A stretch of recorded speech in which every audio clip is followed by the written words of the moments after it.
E o aborto entrou no foco, então, do Congresso Nacional. Agora que a Câmara dos Deputados aprovou lá pela Comissão de Constituição e Justiça a admissibilidade de um texto que vai garantir o direito à vida a partir da concepção.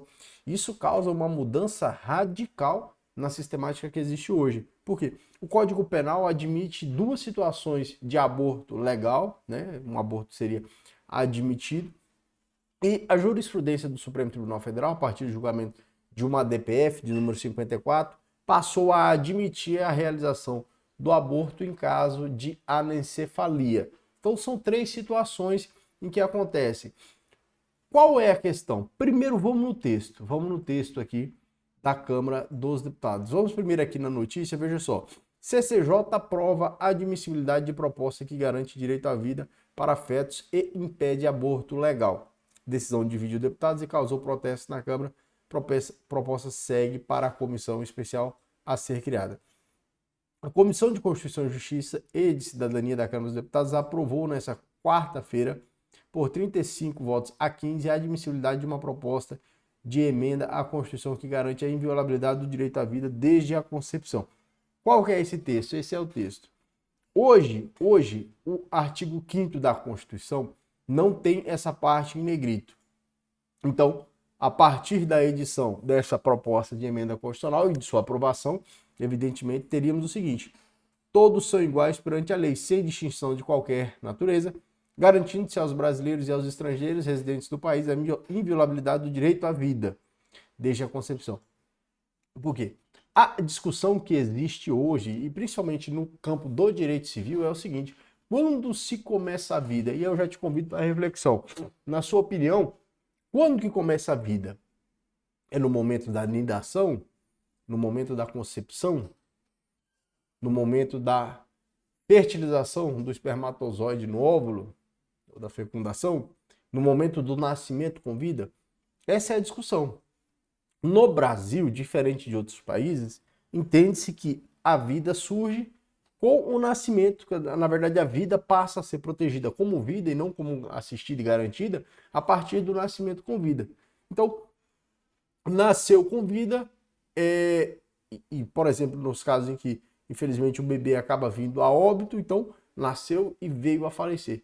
Quando não nasce com vida, não é considerado como tivesse nascido, apesar de formação total, às vezes 8, 9 meses, mas não nasceu, não respirou após nascer, não se considera, então, vida para estes fins aqui. E para outros fins também, como, por exemplo, herança, discussão de sucessão. Então, essa discussão ficava mais ali no campo do direito civil.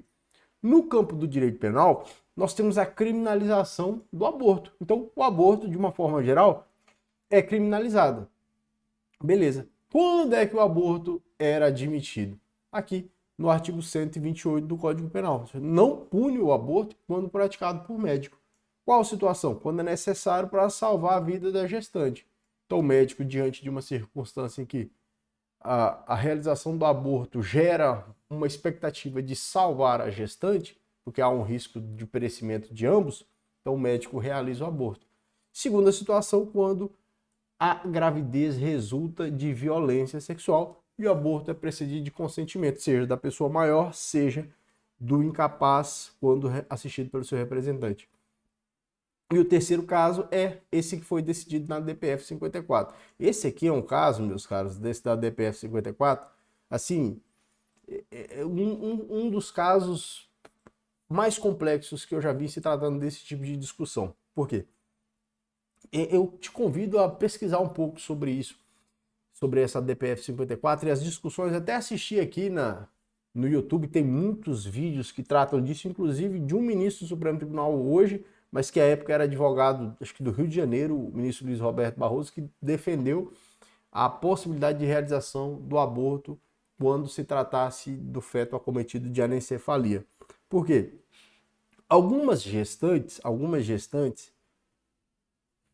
recebiam a informação de que o feto estava acometido de anencefalia antes do nascimento, claro, durante a gestação. E elas queriam fazer o aborto. E aí o médico já advertia, diz, ó, não vai nascer com vida, ou se nascer, pouco tempo após vai falecer. e algumas gestantes queriam realizar o aborto. E aí se deu uma discussão. Porque às vezes conseguia, às vezes não conseguia, às vezes a justiça não admitia isso, foi parar no Supremo Tribunal Federal. E o Supremo Tribunal Federal acabou entendendo que sim, seria possíl. Então o Supremo decidiu assim, claro, acaba, de certa forma, invadindo uma esfera legislativa, que o poder legislativo é que deveria estabelecer se seria admitido ou não, né, reformular, até porque o próprio Código Penal é muito antigo. Essa redação aqui é de 1948. 1948 ou 1928? 1940. O decreto 2848 de 1940. E aí o que se tem? Essa discussão sobre o feto anencefalo foi assim, uma discussão muito interessante e eu te convido a observá-la sem preconceito, sem uma opinião anterior, mas na verdade para tentar entender. Porque sabe para quem essa discussão é mais relevante? Para a mulher. É para a mulher que isso é mais. Porque é a mulher que vai ficar com o bebê na barriga, é a mulher que vai conduzir aquela gestação. Então, primeiro de tudo, as mulheres é que devem assumir o protagonismo sobre essa discussão. Com toda certeza. Se fosse o homem que carregasse a gestação, se fosse o homem que carregasse o bebê na barriga, eu tenho absoluta certeza que essa discussão já tinha terminado faz tempo. Tenho certeza. Mas como é a mulher e o homem acaba assumindo o protagonismo de uma discussão que interessa mais a mulher, absolutamente, essa discussão ainda perdura. E aí, tá, superada essa questão da DPF 54, você tem as questões que decorrem de violência sexual. Essas também são terríveis, né? Não é uma coisa fácil, né? Não é uma coisa fácil. Não é fácil você sequer falar a respeito desse assunto. Me parece que hoje, a forma como o Código Penal está redigido, a forma como ele está escrito, essa possibilidade que ele admite, me parece, de forma muito humilde, me parece razoável. Me parece razoável, né? Porque as gestações que decorrem de violência, somente a mulher, numa situação dessa, é capaz de compreender aquilo que ela passa. E aí o que acontece? Essa coisa interessa mais a essa mulher de fato. A gente percebe que isso é uma discussão de minoria, porque a maioria das pessoas nunca vai passar por uma situação de ela, como alguém que conduz uma gestação, se vê interessada em realizar ou não um aborto quando decorre de uma violência. A maioria das pessoas nunca vai passar por essa situação. Uma minoria, triste minoria de mulheres que acabam sendo violentadas por bárbaros que existem aos montes, é que vão se sentir nessa condição e vão ter ou não o interesse de realizar esse procedimento. Então é uma discussão que interessa a uma minoria, é uma minoria que interessa. Só que é uma discussão muito importante, porque para essa minoria é algo absolutamente relevante. Né? Para essa minoria, eu digo para o número de pessoas, é algo absolutamente relevante, da mais altíssima relevante, da mais altíssima relevância, e somente essas pessoas, essas mulheres que acabam sendo vítimas é que têm a capacidade para tecer comentários e conclusões efetivas a respeito disso, porque é uma coisa assim inimaginável.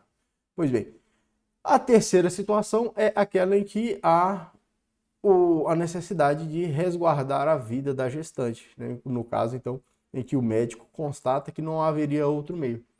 Isso também vai receber algum impacto, porque, ora, primeiro já não vai ser mais aborto, né? Se a vida começa a partir da concepção, você já não tem mais aborto, você tem homicídio. A interrupção da vida é homicídio, talvez o infanticídio, mas já não é mais aborto. Se o médico faz isso porque ele precisa salvar a vida da gestante, bom, já não é mais o aborto necessário. Vai ter que se resolver com base nas excludentes de ilicitude genéricas do Código Penal, a não ser que se crie uma excludente específica para esse caso. Mas o caso que, com toda certeza, eu quero saber a sua opinião. Eu quero saber a sua opinião. Eu quero que você escreva aqui no campo dos comentários. Qual a sua opinião a respeito do aborto quando decorre de violência sexual? Coloca aqui no campo dos comentários. Você é a favor da obrigatoriedade de levar-se a gestação até o final, independentemente da vontade da vítima, ou você não é a favor de que se leve essa gestação, seja a mulher possa ou não realizar. Coloca aqui a sua opinião, de verdade quero saber a sua opinião, ver como você pensa, porque assim é um assunto altamente relevante. E se nós considerarmos esse quantitativo de votos que foram utilizados para aprovação, isso aqui representa um valor muito significativo. Isso aqui representa mais do que os 3/5 que são necessários para aprovação. Claro, dos 3/5 dos 513 deputados. Mas aqui já há um número por simbologia, por aproximação, a gente já pode ter uma base de que há uma representatividade suficiente para a aprovação dessa PEC. E com toda certeza vai impactar significativamente a vida de quem? Dessa minoria de pessoas, de minorias digo globalmente, em se tratando da quantidade de pessoas que existe, dessa minoria de pessoas que se veem nessa situação de ter interesse em realizar esse procedimento porque foram vítimas de uma violência, né? Tem muitas pautas que são minoritárias, né? Muitas discussões acabam interessando mais a um grupo pequeno de pessoas, mas para aquele grupo de pessoas é uma coisa absurdamente relevante. Eu, sinceramente, não poderia sequer opinar a respeito de algo assim, porque, como disse, eu jamais estarei na condição de estar carregando um bebê e que esse bebê tenha sido fruto de uma violência, né? Jamais estarei nessa condição. Então, às vezes, e até a forma como eu falo disso, como uma pessoa, como eu, como um homem, fala disso, pode representar um mal-estar para a pessoa que ouve, se a pessoa que ouve é alguém que está nessa condição de ter sido vítima de uma violência e está carregando, gerindo o bebê ali, fruto de uma violência. Deixe sua opinião, comenta, se inscreva no canal e até o próximo vídeo.